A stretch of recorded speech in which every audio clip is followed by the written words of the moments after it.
Hello, salut, buongiorno, and welcome to another episode of the Traveler's Haven podcast series, where we will be looking at all things true travel professionals need to hear. I'm Sam, and I'll be your host. So, in the last episode, we took some time to appreciate the whole of Canada and everything it has to offer. So, for today, we are back to the heart of the show with a nurse that experienced the wonders firsthand and all the while helping and healing people for the better. I'd like to welcome Nurse Kieara Celina. Hi, Kieara. Hi, thank you so much for having me. Yes, no problem. For anyone unaware, Nurse Kieara has been a long-standing guide to new nurses in the field, whether it be coming to Canada for licensing or resume details to set you apart. She has been there for everybody, and her content has no doubt helped hundreds of nurses find their own path. So I'm really happy that you could join us today. I have just a small selection of questions that I want to ask you, and we can jump right off into it if you want. Yeah, we can jump right in. Thank you. Thank you for the intro. Very nice. No problem. So, to start us off, could you tell my viewers a bit about yourself and the different occupations that you have?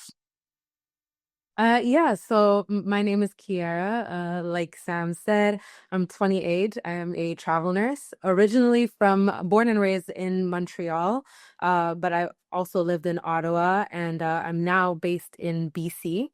I have been a nurse for 6 years, but I've been in the nursing field for 8 years. So prior to becoming a nurse, I was a care aide, and I didn't really have many jobs before nursing. I got into nursing school when I was 19, so I was quite young. I became a nurse at 21 years old. So that's pretty much been the main thing that I've done through all of my adult years so far. Okay, and could you just share what type of that you are, what you do? Oh my God, I've done a lot of different types of nursing. So initially I started off in long-term care, so I worked with the elderly population a lot. Currently I'm traveling, so I'm doing acute care, so I'm working in hospitals and I'm kind of floating around different floors, so I could be on pretty much any unit wherever I'm needed. That's where I go. But I have experience in cosmetic nursing, so Botox, fillers, just beauty. And I also did teach for a little while as well, carried specifically. Okay, dang. So you taught like nurses that were inexperienced? They were basically studying to become nursing assistants. I see. Okay. Okay, wow. So you have like quite the cultured background, quite the large repertoire. I think so. So you talked about the fact that you'd been a nurse for 5 years, but then you started travel nursing right at that fifth year mark. And I wanted to know if that was something that you just got into because you wanted something new, or was there something that got you interested in it? hmm so I've been a nurse for 6 years. I started doing agency work at my 2 year mark. And I think the main thing that kind of attracted me to it was one, the flexibility. As a travel nurse, you have you have the option to kind of work when you want, not work when you want. Of course, everybody knows it also pays more, but you also get to travel and explore different places while working as well. So that's kind of what drew me to it, just the flexibility and having control over my schedule. Hmm.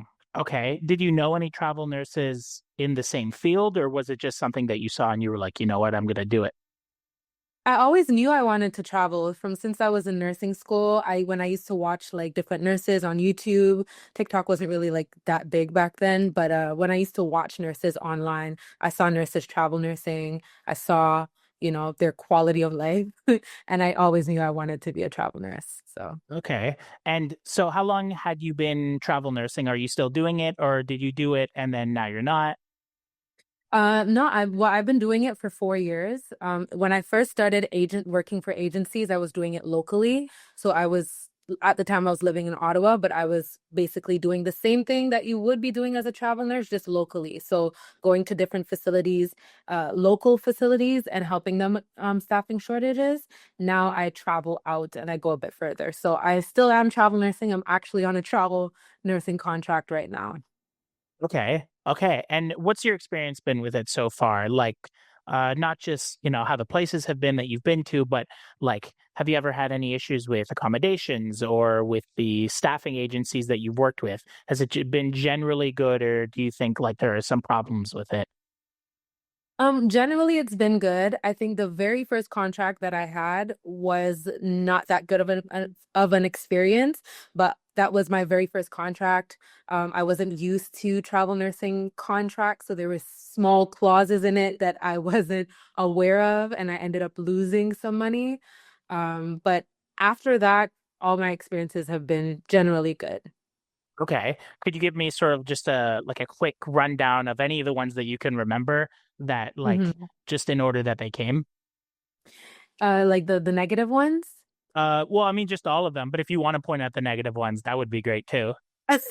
Okay, I'll talk to you about the negative experience. So what happened was I signed a contract, and sometimes with travel nursing contracts, they will either provide you the housing and they will pay it, you don't have to worry about it, or they'll say you pay for the housing and then we'll reimburse you on your first check. So that was my very first contract, and that was the agreement that I was going to pay for the Airbnb and then I would be reimbursed. So I paid for the Airbnb for the month. It was only a 1 month contract, but it was like $3,000 for the month. And it actually ended up being a very unsafe contract. The work situation wasn't safe. I wasn't getting proper training. It was just really dangerous, and I was afraid for my license. I didn't want to put my license or any of my patients at risk. So I brought that situation up with my agency, who then brought it up with the facility. And I guess they got mad that I pointed those things out, so they canceled my contract. And when they canceled my contract, I was fighting to get my reimbursement, but there was a clause that said that if that they basically had the right to cancel the contract for any reason, and that if it was canceled before the end date, that I would be responsible for the whole housing cost. So I ended up having to pay not only my own personal rent back home, but that extra $3,000 for the Airbnb that I was staying at. No, that is awful. Yeah. But after that, all the other contracts I've gotten, well, now I don't do any prepayment. So I just make sure that the agencies take care of the housing fully. The only thing that I would do is pay the flight and then they'll reimburse me back. But aside from the flight, I don't pay anything housing. Okay. And when you look for housing, is there anything that you make sure to like stipulate on? Like, I want this, I don't want this. Typically, I will just ask them what the budget is, what the monthly budget is for the housing, and I will just look for it myself. And then I just send them the housing. That way I'm sure that I'm getting something that I'm gonna be happy with. Okay. Do you use Airbnb to find housing? Yeah. Okay. Usually I use Airbnb, or sometimes they'll provide you a hotel. So usually for shorter contracts, like a month to a month and a half, they will give you maybe a hotel room with a kitchenette. But for longer contracts, like 3 to 6 months, they will put you in a proper apartment. Okay. Okay. And so you're originally from Montreal and Yes. you've done travel nursing. So I have to ask the question, do you prefer Montreal to any, or to any, sorry, I should say Quebec, to any of the other provinces that you've been to? Do you like get homesick to Montreal and you're like, you know what, this is the best? Or do you go somewhere else and you're like, maybe this one's a little bit better? I love Montreal. I will always love Montreal, but I have fallen in love with the West Coast. BC is just for me the mountains, the sea, the better weather Yep. compared to Montreal. I love BC. I love Montreal too. I don't want to say Vancouver is better than Montreal, but in some ways it is. No, I can understand that. I'm assuming you still get homesick from Montreal, right? Like home is where the heart is for sure. I do. I do. I do, for sure. And so I already asked what your experience with the accommodations are, but other than that one time that you had difficulty finding the housing I mean, you found the housing, but then things just went like awry, let's just say. Uh, so has the housing ever been like problematic since, particularly like staying in the housing, the people that you're staying with? Not maybe when you're in the hotel, I can imagine it's a little bit better, but when you're staying in the Airbnb, are the people that you're around ever problematic? So some agencies will put you in shared housing, but I don't do shared housing, so I always make sure that I'm always going to be in my own apartment or my own hotel room. I've never been on an assignment where I had to share accommodation with somebody else. Okay, okay. Having spent a sizable portion doing both travel nursing and staff nursing, is there one you would say you prefer over the other? Travel nursing, Okay, yeah. travel nursing, agency nursing. Yeah. Okay, any particular reason, or is that it? It's just that easy.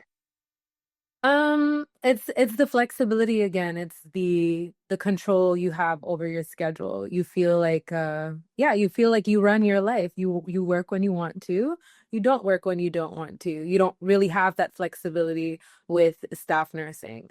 Although with staff nursing, there are some pros, like some people like staff nursing because of the benefits, like your dental care, being able to go to the eye doctor, stuff like that. You don't typically get those as an agency nurse unless you pay into it yourself. But I take the travel nursing pay and then I take the flexibility that comes with agency nursing over staff any day. I mean, the one thing that I've heard when I've interviewed the other travel nurses is they've said that one thing about staff nursing is that you get to really know the people that you work with, and that travel nursing, because you're a little bit more on the go, it's not really as much. But would you say the same, or is that like different? I guess it depends on how long your contract is. If you are there for, 3 months, 6 months, then you would get to know the people that you work with. If you're on a fixed floor, if you're a float nurse like me, you kind of you see people in passing and then you might see them a few weeks because you're not always on the same floor. But I like that because then you don't get sucked into the work drama. You're just the visitor. So I like that personally. Okay. And then aside from your nursing career, you are also a content creator of over 10 years. And I just wanted to ask how it's been, the journey so far, and if it's difficult to juggle alongside your healthcare work. Yeah, I've been content creating for 10 years. I started off on YouTube. So, um, I'll just tell you a little bit of how the journey started. So, when I started on YouTube, the reason why I created my channel in the first place is because at that time, nursing wasn't as popular. I feel like COVID popularized nursing a lot. And especially for LPNs like me, like there was a lot of content about registered nurses, but there wasn't a lot of content about licensed practical nurses. So I saw a gap there, and I was an LPN student, and I started kind of documenting my journey to educate people on what an LPN actually is, what we learn, what our job is, because I feel like a lot of people didn't understand. Even registered nurses, I feel like sometimes don't really understand the role of an LPN. And then I also started doing a little bit of beauty content. And since then, I've kind of been doing beauty and nursing, which I guess explains why I got into cosmetics as well.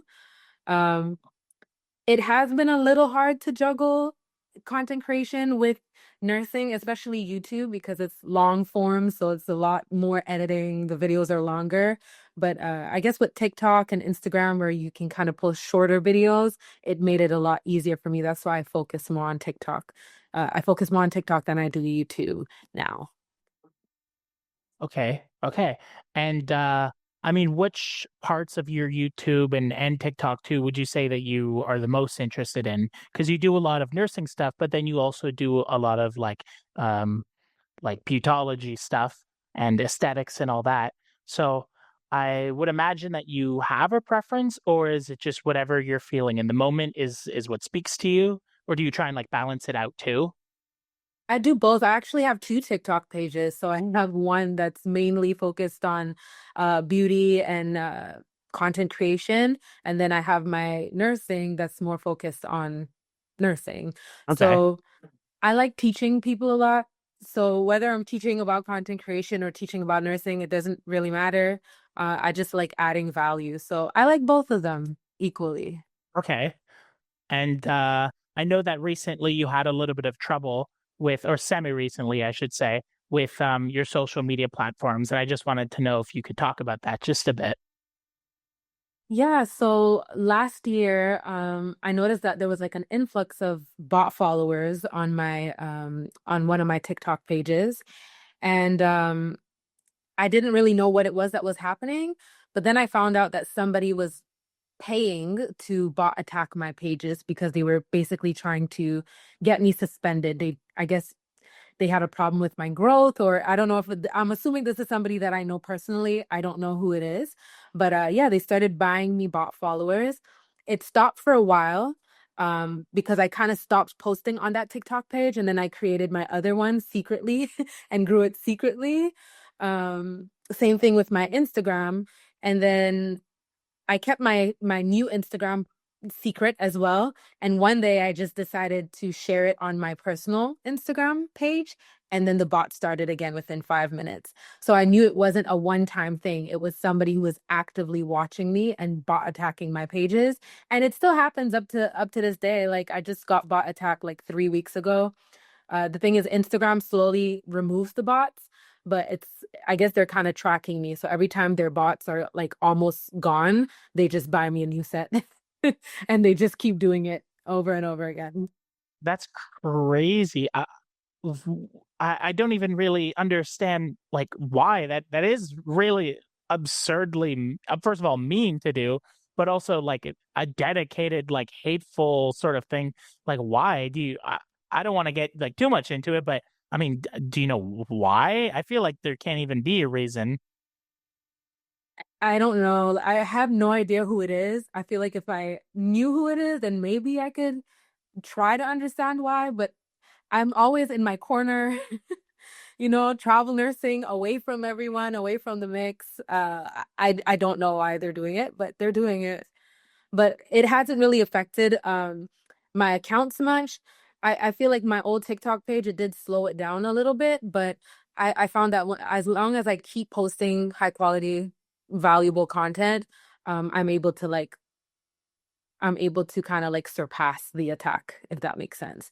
So I'm not as triggered as I was when it first was happening because I wasn't sure if it was going to destroy my page or not.